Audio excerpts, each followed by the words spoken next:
ちになるだけに飽き足らず、アズラルに怪獣までされてしまったの。争いは民を苦しめ、国を疲弊させるだけよ。姉さんにだって分かってるはずだわ。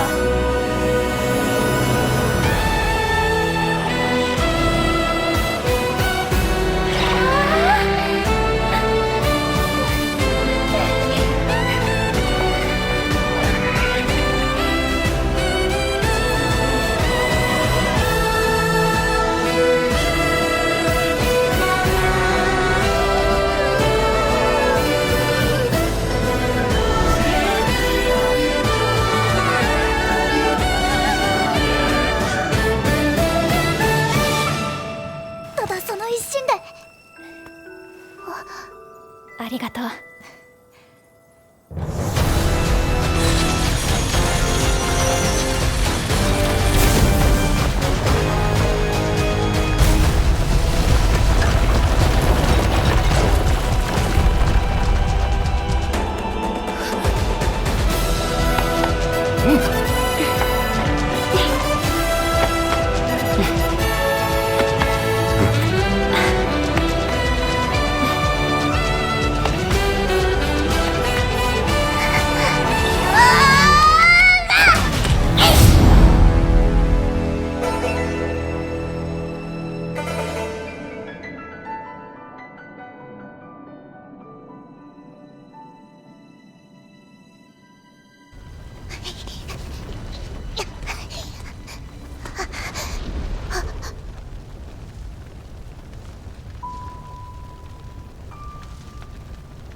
I thought about writing a script for this game before, talking about how I found the previous games pretty boring and blah blah blah. But honestly, halfway through the process I lost my inspiration. On top of that, I spent the last 2 months busy dealing with my university internship period, my final step before finally graduating, plus doing a few extra small jobs so I could afford some little treats for myself. So I really didn't feel like making videos. That was until a few days ago. I finally had some time to play again, and I remembered that I had bought MonsterHunter Stories 3, so I decided to pick it up again from where I left off in the demo. And while I was riding Ratha, for a moment I remembered that famous scene from the 3rd trailer of The Legend of Zelda Tears of the Kingdom, and I thought, yeah, I have to do this.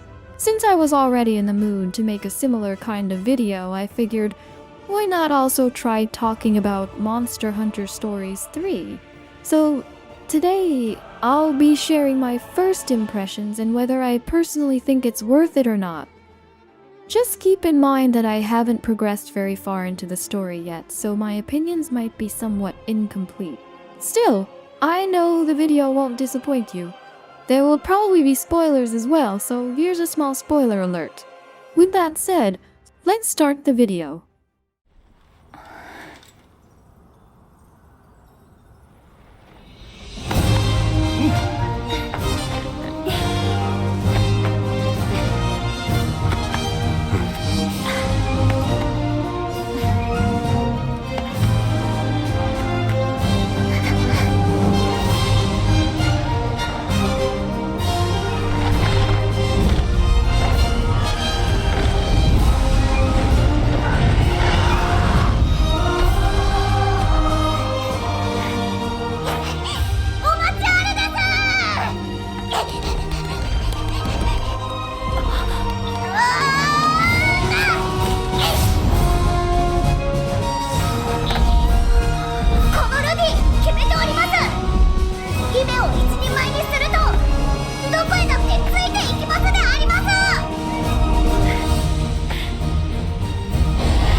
The first game in the series that I played was Monster Hunter World on Xbox One thanks to Game Pass, if I remember correctly.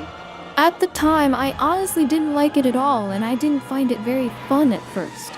Until one day someone gifted it to me on Steam.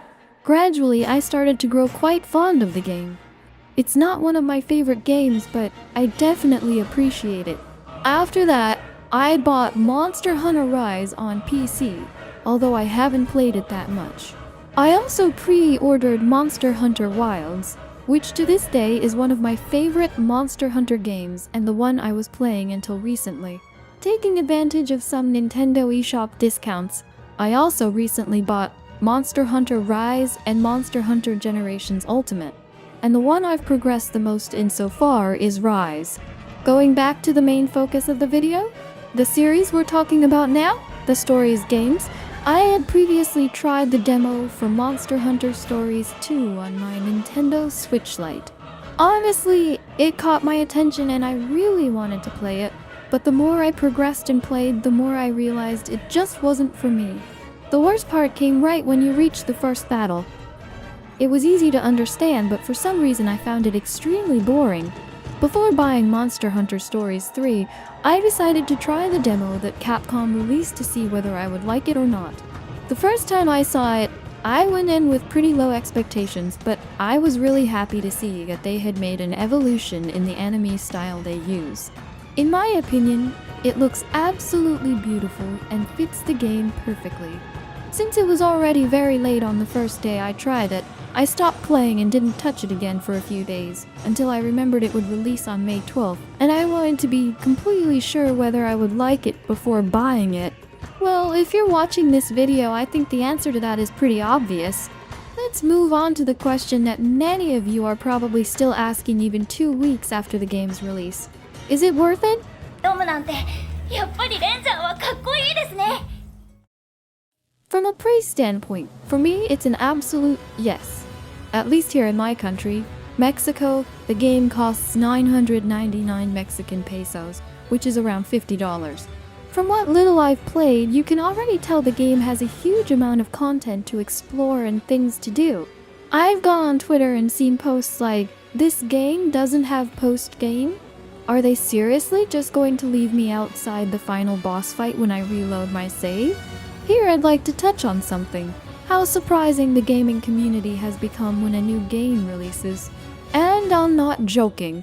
Not even in days, but sometimes in just hours, people have already finished a game. Back in February, a friend from my shared library bought Resident Evil Requiem, and as soon as it released, literally in 2 days, there was already a video full gameplay. There were even people getting the Platinum Trophy just a few days after launch. I do not want to judge anyone's way of playing because everyone is different, but I do think the pace at which many people complete games in record time isn't very healthy. I mean, I do not know if it is because I did not have much time these past months or what, but I only finished Resident Evil 9 last week, on Friday with 17 hours played. And in Monster Hunter Stories 3, I've only played around 12 hours. I have not progressed much in the story as far as I know, but I've explored a lot collecting monster eggs, so it really surprises me to read that some people have already finished the game in such a short time. There's a YouTuber whose videos I really like, and he has 2 in particular that talk about this topic that might interest you. We don't know how to play more and playing became a job. I'll leave him up here or in the description. He explains this phenomenon really well, especially in the first one, which is more related to the idea that many people, including ourselves, no longer know how to play games without feeling like they're an obligation. Going back again to the topic of the video, if I'm not mistaken, in Monster Hunter Stories 3, they introduced the new habitat restoration mechanic, and oh my god, in my opinion, it's incredibly entertaining and rewarding. I started with the mandatory section where you have to free a Rathian you find in a nest, and out of curiosity, I kept searching for Rathian eggs for like an hour or more. I managed to get them, and now I can find variants like Pink Rathian or another Rathian whose name I can't remember. But I'll show you the clip.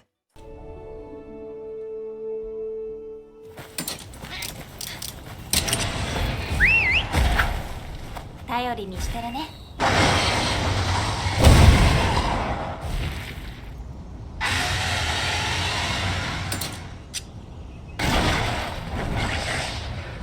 It is also super funny that, At least from a clip I saw on Twitter, you can release an invasive species like Devil Joe and that somehow helps restore the environment. But little I've seen of the story is also very interesting. I can't really talk much about it since, as I've repeated throughout this video, I haven't progressed very far. But from what I've played so far, I really liked it. It also has some pretty funny moments that I'll show you right now. 入ってる感じがするんだよな。オーバー王子までなんだそれ。見たまんまのこと言ってるだけでしょ。思ったことを口に出しすぎだよ。本当にあなたは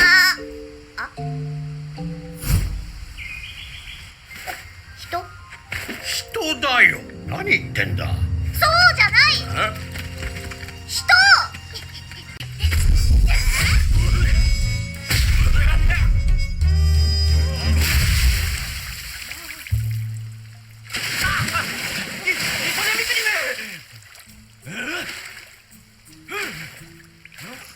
当たりどころが悪かったかもな。旦那さん、安心してください。もう磯根美久にはいませんよ。このレースは私の相棒です。人に危害を加えることはありません。相棒ね。で、何あんたたちは。おっほん。こちらにいらっしゃるのはアズラル国の私はそのライダーで旅をしています。ライダー、確かか。ええ、そうです。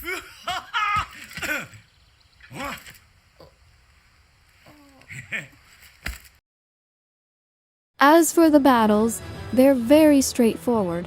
It's like Pokemon, but instead of worrying about many types, you only deal with 3 attack types: Power, Speed, and Technical. Power beats Technical, Technical beats Speed, and Speed beats Power. And instead of just your monstie fighting, you also fight alongside them and your companion.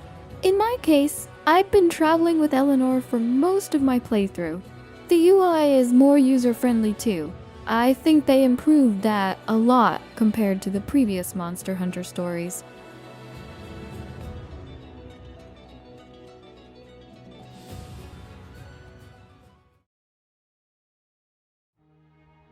In conclusion, from my point of view, and in my humble opinion, Monster Hunter Stories 3 is absolutely worth it. It also feels like Capcom is making an effort to reduce the prices of their games, which I personally love. In times like these, when everything keeps getting more expensive, seeing games priced even $10 or $20 cheaper than other companies is a really nice gesture and very pleasant for consumers. On top of that, the game feels refreshed and is genuinely very fun. If you liked the video, do not forget to leave a like, comment, and subscribe. If you want to support me in continuing to create content and also receive some very interesting rewards, you can subscribe to my Patreon for just $3 a month. The link will be in the description and pinned on my channel. With nothing else to say, I'll see you in the next video. See ya. 行こう。